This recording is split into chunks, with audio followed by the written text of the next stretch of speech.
Hey everybody, it's Johnny for Focus Camera, and today I have with me Sigma's new silver BF camera, as well as the silver I series lens. It's a 50mm f2 DG lens. It is L mount. Photography is all about just capturing the beauty of everyday life, and that is what this camera does best. By eliminating all the distractions in its minimalistic design and keeping things simple, it allows you to focus on the joy of taking photos. It's got a super clean, all-in-one design that feels great in your hands, with touch-sensitive buttons that make adjustments feel effortless. And with the sharp 24 megapixel sensor and fast, reliable autofocus, your shots come out crisp and full of detail. The Sigma BF comes with a massive 230 gigabytes of built-in storage, so you don't have to worry about carrying extra memory cards. That's enough space for 14,000 JPEGs, 4,300 uncompressed RAW files, or about 2.5 hours of top quality video. And when it's time to transfer your shots or recharge, the USB-C port ensures everything is fast and seamless. I'm taking this camera out for a spin in Park Slope, Brooklyn, and I just want to put it to the test in a real-world setting and see how it feels to just grab it and go like you would your everyday camera. And then I'll be back to share my results. The Sigma BF takes a fresh approach to camera menus, making it easier than ever to find what you need. The main shooting settings like shutter speed, aperture, ISO, and color modes, as well as aspect ratios, are right there on the live view screen so that you're not digging through menus while trying to get the shot. Secondary settings are tucked away in an optional menu, and all the deeper customizations live in the menu system. Hey guys, I'm back from shooting in Park Slope, Brooklyn, and I just wanted to say I had a blast shooting with this camera. I found myself using settings that I normally overlook, like aspect ratios and color profiles, because they're deeper in menu systems and I don't assign them to the hotkeys on the other cameras because I have those assigned to different features.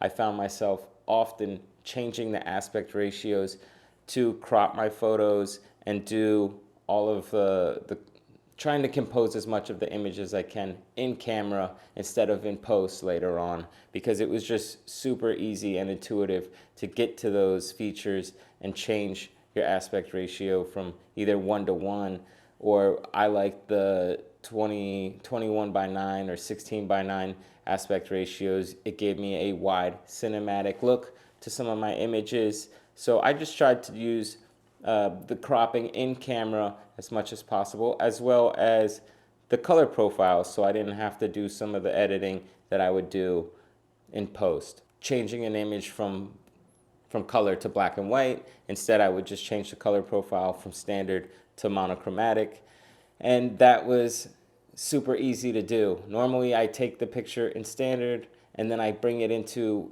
Photoshop or whatever, and then I change it to black and white, and then I see if I like the image. But because it was just so easy to change color profiles, I didn't even have to look at the back of the camera. I learned how to navigate through the menus in 10 minutes without looking at anything. I do recommend that you get yourself a second battery because everything is done internally, the storage and everything. The battery will drain, I'd say, in about 4 hours, maybe a little longer than that. But if you have battery anxiety like me, it will show you the battery percentage on this little mini LCD screen, and you'll see it start to count down as you go throughout the day, and it kind of gets me nervous. So if you get yourself a second battery, you just completely eliminate that worry. But if you don't have a second battery, another solution is to get yourself a little power bank and a portable power bank, and just charge it up on the go with the USB-C. And it does charge very fast, so that's awesome. Another thing to point out is that you will be relying completely on the LCD screen. So keep in mind, if it's a sunny day out, there could be some glare. So make sure that you turn the brightness all the way up. And hopefully, if there's not already one out there, you can get a screen protector on the back with some glare resistance. The LCD screen on the back was really nice. It's beautiful.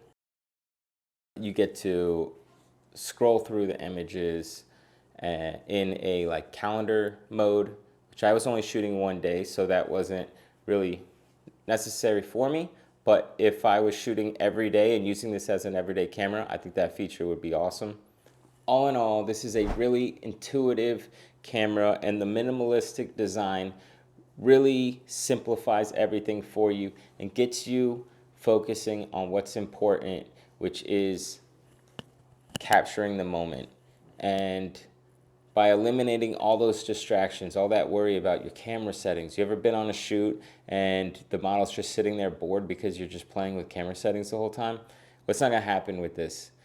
It's just too easy to navigate through it. You're not spending the time on the dials. There's no dials. There's only just, well, there's one dial, and that's it. And you just set your settings and you start looking at and engaging with your environment with the camera. That's what I loved so much about this camera, and that's why I think it is a great everyday camera.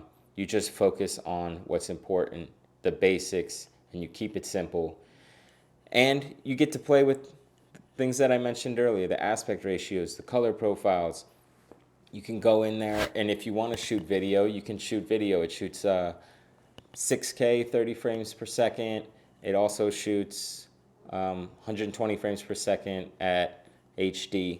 So if you want to capture those moments of at your niece's birthday party and she's blowing out the candles and everybody's singing, you can just put it on video mode. You still get that. It's very easy to share your memories by just plugging in the USB cable to your computer. And if you have a newer phone that will recognize this as a device, you can plug it into your phone and upload that way.